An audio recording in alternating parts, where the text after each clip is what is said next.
y ya está. Hacedme con un pulgar arriba si me escucháis bien otra vez. Y voy dando el hola a todo el mundo, everyone, y bienvenidos, welcome a Cultura Culture, el programa que invierte el orden natural del aprendizaje. Jorge, amigo mío, my friend, recuérdame, ¿qué número de programa es este y con quién estamos hoy?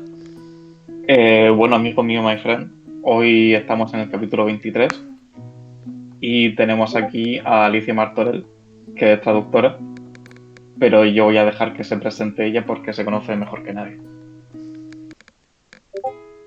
Pues nada, soy traductora desde el siglo pasado, más o menos. No, más o menos no, desde muy el siglo pasado.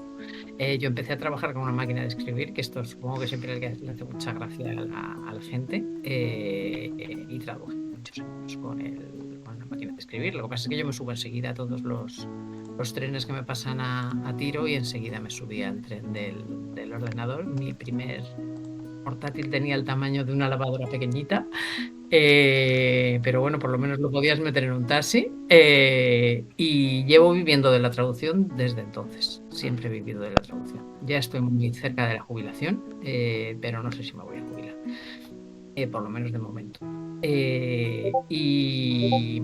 Y bueno, pues hago libros, uno o dos al año, pero sobre todo ahora mismo lo que hago es traducción institucional. Trabajo en organizaciones internacionales, también tengo clientes, hago sobre todo cosas de comunicación, también trabajo mucho con museos y bueno, pues estoy muy contenta. Llegué tarde a la traducción, o sea que ya antes había tenido una vida profesional interesante, pero estoy muy contenta de haberme dedicado a la traducción y he vivido muy bien de esto. Como sin duda todo lo que has hecho ha tenido que ver de una forma u otra con libros, más grandes, más gruesos, más difíciles, menos difíciles, te hemos traído precisamente para hacerte la pregunta si sirve de algo un libro que sea difícil de entender.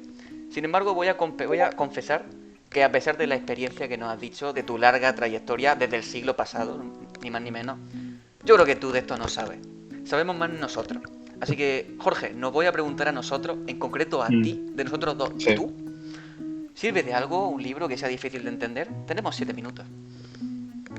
a ver, para eso primero tendríamos que definir lo que es que algo sea difícil de entender.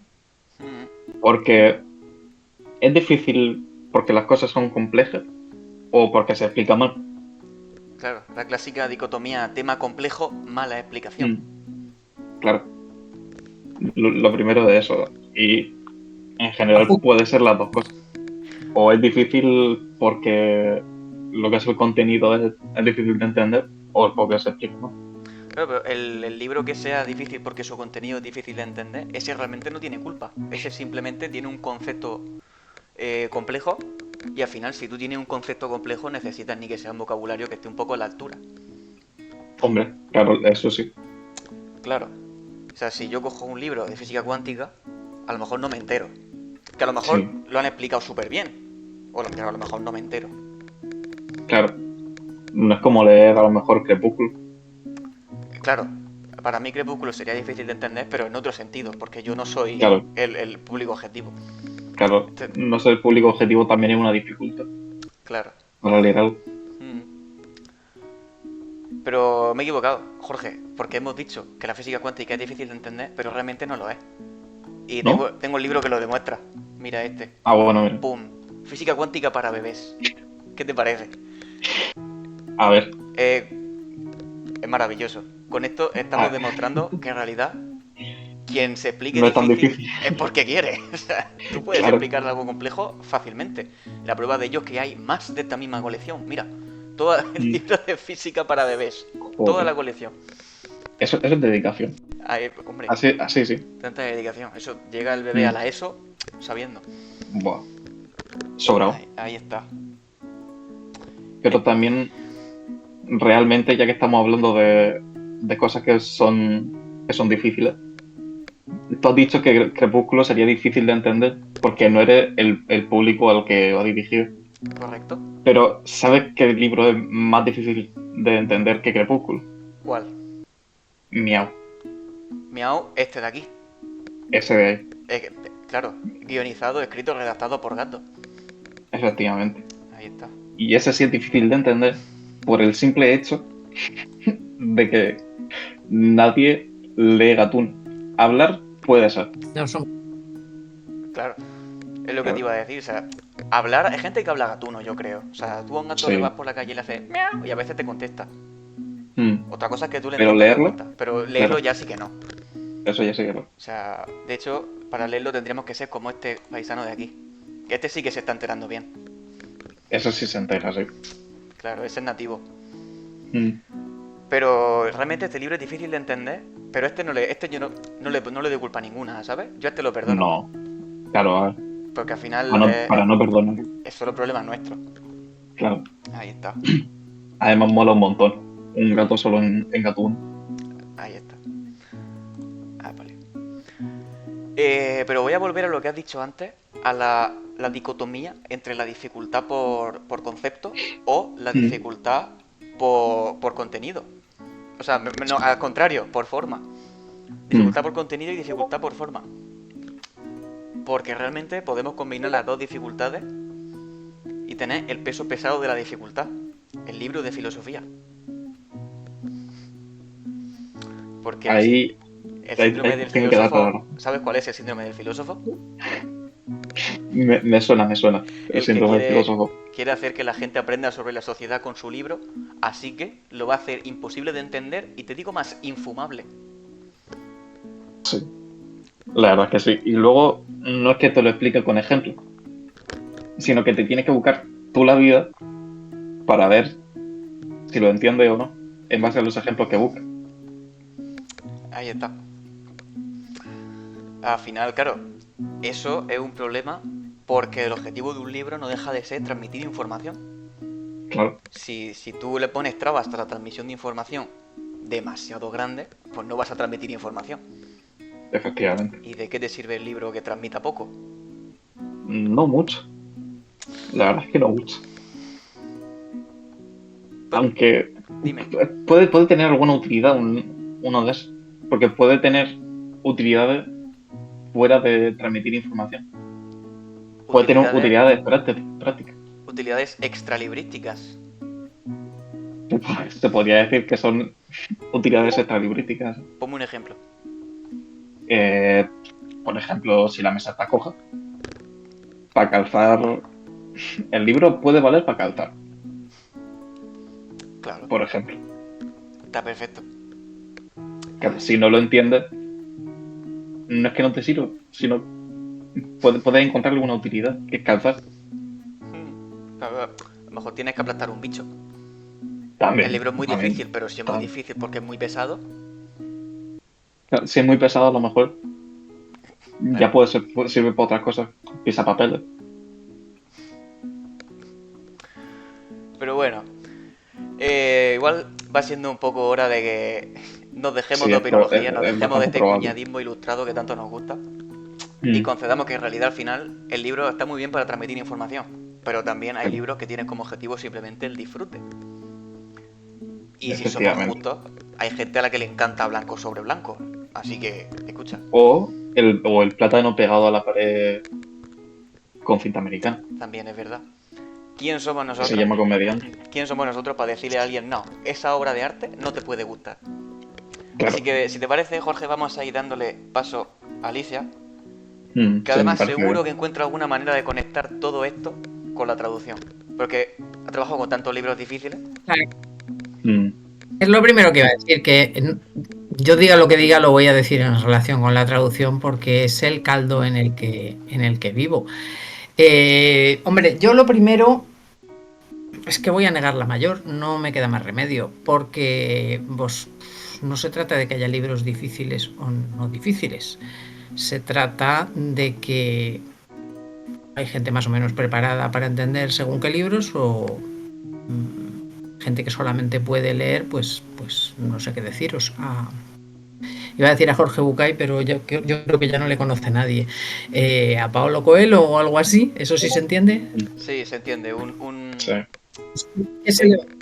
Que la gente solamente pueda llegar a entender, a leer esas cosas y solo se sienta cómodo leyendo esas cosas, pues a mí me parece muy respetable. Quiero decir que lo que pasa es que eso para un traductor es un poco complicado. Es un poco complicado por una razón muy sencilla, porque si tú coges el Código Civil y se te cae de las manos, ¿cómo vas a traducir un contrato? No sé si me seguís. Y yo no creo que poder leer o no leer el Código Civil, o que sea demasiado fácil o demasiado difícil, sea una cuestión, digamos, que cae del cielo. ¡Boom! Es que este libro es así. Los libros no son así, eres tú el que eres así. Entonces, si tú no te has preparado durante tus años de carrera, durante tus años de GB, durante tus años de, o lo que hay ahora, que ya no creo que ya no es GB, durante tus años de bachillerato, para poder entender este tipo de libros, pues te podrás dedicar a determinados tipos de cosas, pero no van a ser la traducción. No sé si me explico. Y más este momento en el que parece que ya va estando demostrado que las traducciones fáciles, pues que las van a hacer las máquinas. Entonces,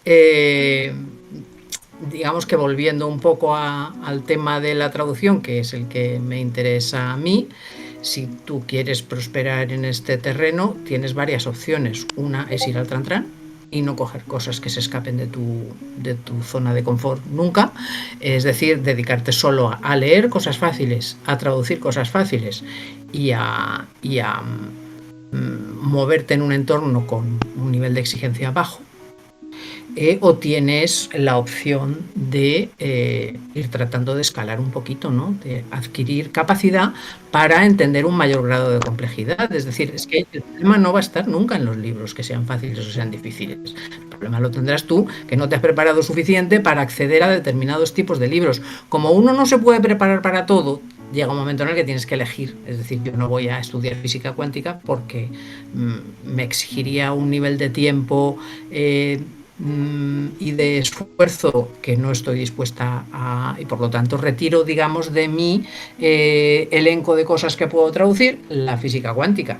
No obstante, sí que traduzca lo que traduzca, siempre se va a exigir de mí que sea capaz de entender razonamientos complejos, de entender sintaxis compleja, de poder bregar, de poder entender, digamos, textos que tengan una complejidad de base. Y ahí los estudios de traducción tienen un problema que tenemos que suplir los traductores. Y es que no sé si os habéis fijado, si tenéis algún amigo que esté dando historia, psicología, leer libros difíciles. ¿A vosotros en la carrera os han pedido que leáis un libro difícil alguna vez? Pensadlo bien. Estoy pensando a bote pronto, no caigo. Que no, vale, pues entonces eso es un hándicap que vais a tener que resolver vosotros, porque ¿cómo vais a traducir libros difíciles o textos difíciles si no los habéis leído jamás? Entonces pensad a alguien que esté estudiando una ingeniería, que esté estudiando, tienen un trabajo teórico constante, libros que obviamente son difíciles, y eso en traducción no pasa porque nos ha pillado la vuelta de péndulo, que hay vuelta de péndulo que, digamos, presiona a favor de la corriente de las cosas prácticas, de hay que aprender a hacer facturas, hay que aprender a manejar dados, hay que aprender a manejar DeepL, hay que aprender una serie de cosas que, en mi opinión, eso sí que no es difícil, eso se aprende en una tarde sin ningún problema. Yo la primera traducción que he entrado, me la mandaron, me puse con ella y la entregué al día siguiente. Yo no soy especialmente tonta, quiero decir que trabajo en esto hace mucho, eso se aprende fácil. Lo que no se aprende fácil es coger un libro de filosofía, coger el Código Civil, coger un artículo con razonamientos complejos y ser capaz de entrar en sus tripas. Y si no eres capaz de entrar en sus tripas, ¿cómo lo vas a traducir cuando te lo manden? ¿Veis a dónde quiero ir a parar? Sí. Entonces, yo creo que un traductor es una persona que constantemente tiene que salir de su zona de confort. No te tienes que meter en embolados, obviamente, porque tu profesionalidad es la que te va a decir qué encargos están a tu altura y qué encargos están más allá de tus posibilidades. Y vuelvo al ejemplo de la física cuántica. Yo no traduzco medicina, no traduzco ingeniería, por supuesto no traduzco física ni matemáticas porque no entiendo nada. Y eso que hice bachillerato de ciencias, por lo menos. Pero es mi campo de actuación. yo misma me impongo a mí misma leer libros difíciles, claro, porque eso es lo que me va a preparar para poder traducirlos mejor y mejor y mejor y con menos esfuerzo. Es decir, todo ese tiempo que pierdo leyendo libros de filosofía en vez de leer novelas policíacas o mangas o lo que sea fácil, pues lo gano después cuando tengo que traducir un libro complicado. Y a mí eso me merece la pena y creo que es una de las razones de que yo haya podido aguantar tantos años. Es decir, los traductores este programa a lo mejor os va a permitir conocer más gente y preguntar por ahí y hablar con otros traductores, pero enseguida veréis que es una constante. Los traductores que han aguantado años en esto, traductores que han salido conscientemente y voluntariamente de su zona de confort, con todas las reservas y las redes que se puedan, pues, con revisión, con preguntas, con documentación, con estudio previo, pero es así como no solo cómo se progresa, sino cómo se aguanta. Y a vosotros os va a tocar una época mucho más complicada que la mía. En la mía tampoco había tanta competencia. Ahora hemos llegado a una situación en la que una traducción fácil te la hace prácticamente una máquina. Sobre eso habría mucho que hablar, no es el tema porque yo creo que las máquinas no hacen ni la mitad de lo que dicen que hacen, pero no obstante, sí es evidente que todas las traducciones que son para enterarse un poquito de qué va la cosa, te las hace DeepL sin problemas. No las va a hacer con mucha exigencia de vocabulario, de sintaxis pero bueno, pues se apaña, ¿vale? Entonces, ¿qué quiere decir eso? Que si vosotros queréis aguantar en el sector de la traducción, tendréis que tiraros a, digamos, nichos más difíciles. ¿Y cómo os vais a traer a nichos más difíciles si, digamos, no sois capaces de afrontar un texto difícil? No vamos a decir un libro, vamos a decir un texto, porque así digamos que se ve más clara la relación con la traducción. Quiero decir, un contrato, una sentencia de casación, que son las cosas que, digamos, quizá más difíciles que puedo haber traducido yo en mi trayectoria. Por otra parte, si tú solo traduces cosas fáciles, llega un momento en el que eres completamente inútil.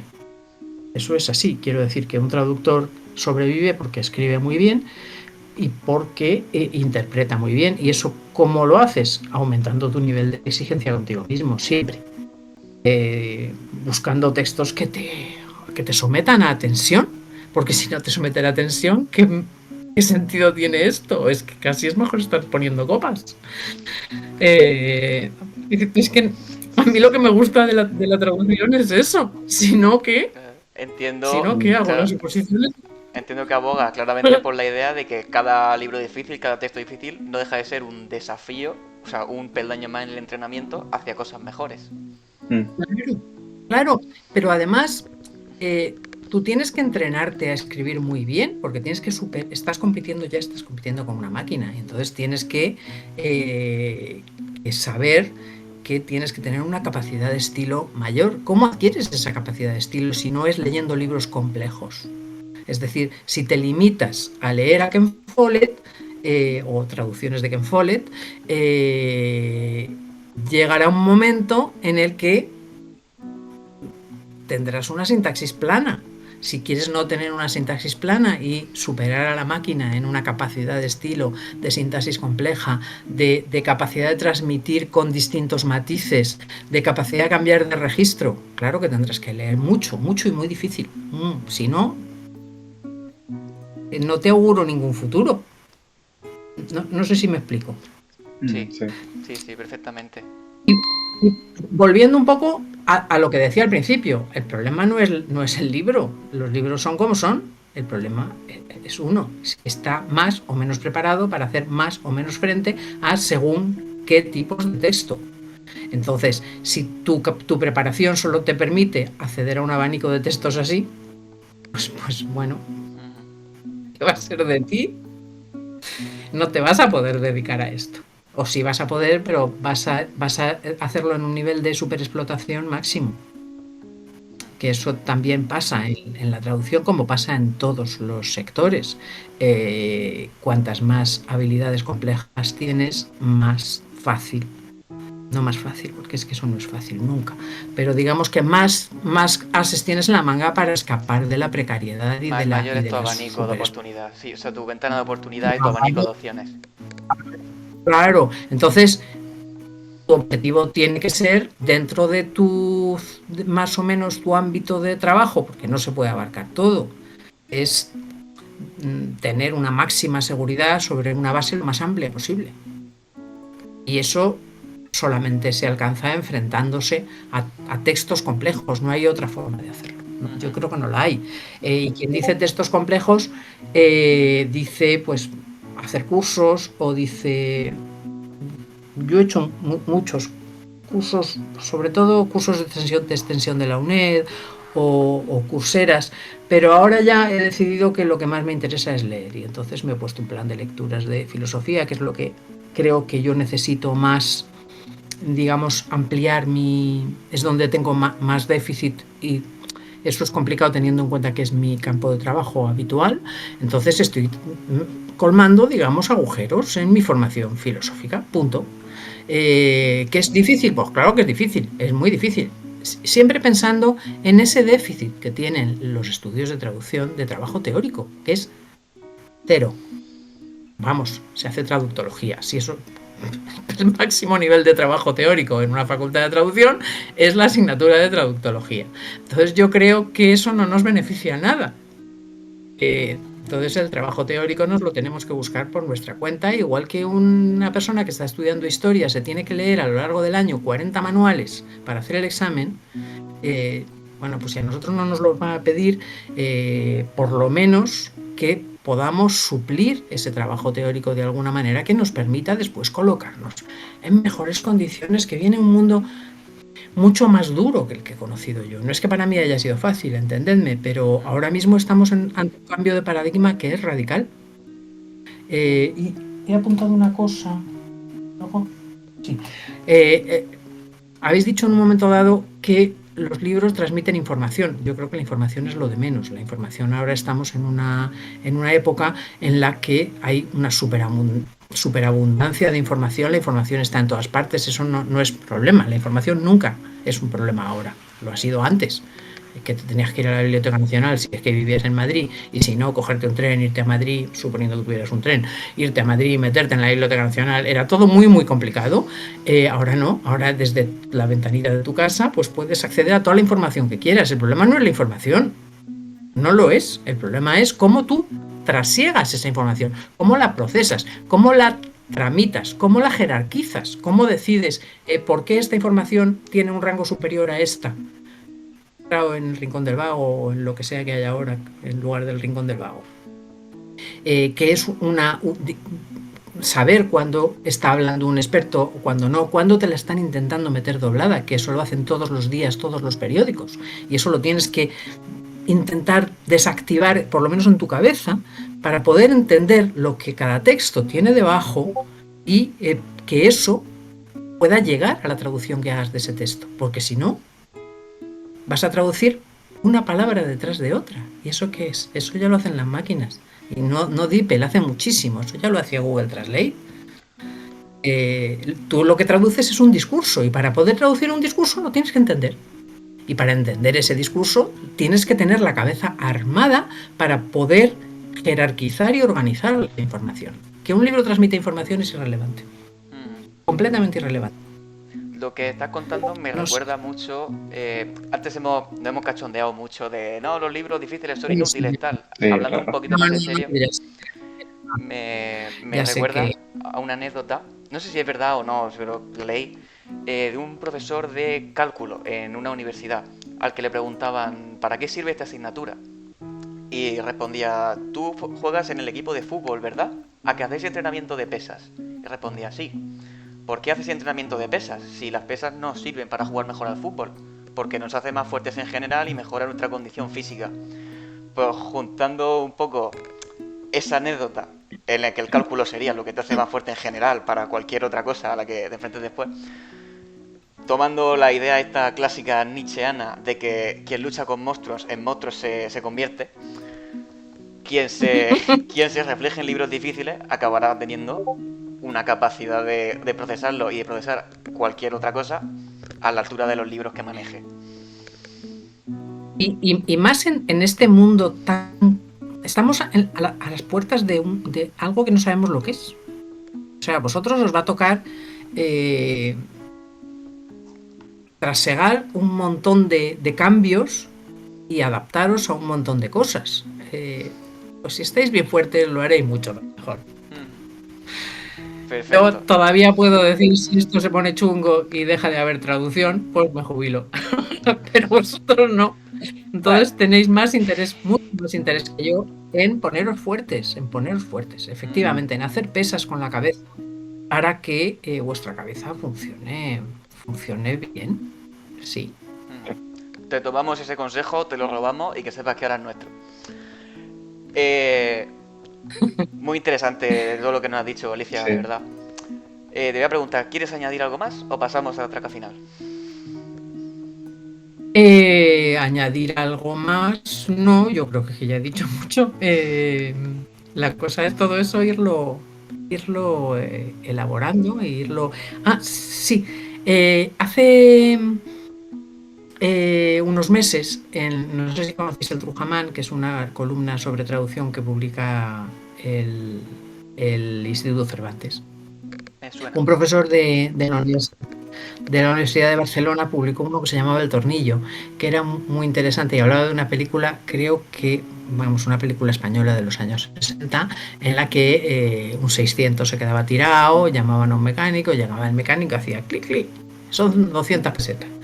Y decís, pero si solo ha cambiado un tornillo o solo aprieta un tornillo, ¿por qué me cobra 200 pesetas por un tornillo? Si yo no le estoy cobrando las 200 pesetas por el tornillo, sino le estoy cobrando las 200 pesetas por saber qué tornillo había que apretar.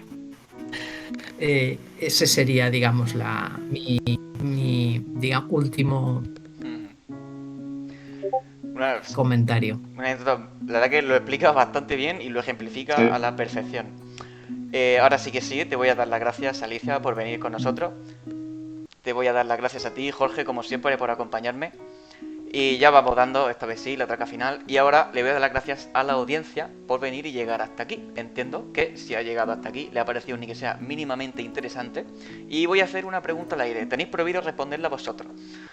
¿Se han encontrado con un libro que les venía grande, con un texto en general que les venía grande? Y de ser así, ¿era culpa del texto o era culpa suya? Quizás invite a la reflexión, quizás no. Quien quiera hacer introspección, perfecto. Quien no quiera, que no lo haga. Como siempre, si les ha gustado el programa, pueden suscribirse y activar la campanita para no perderse ninguno de nuestros episodios. Te doy las gracias otra vez, Alicia. Te doy las gracias otra vez, Jorge. Ahora sí, vamos a ir diciendo adiós, goodbye. Ha sido un placer, de verdad. El placer es compartido.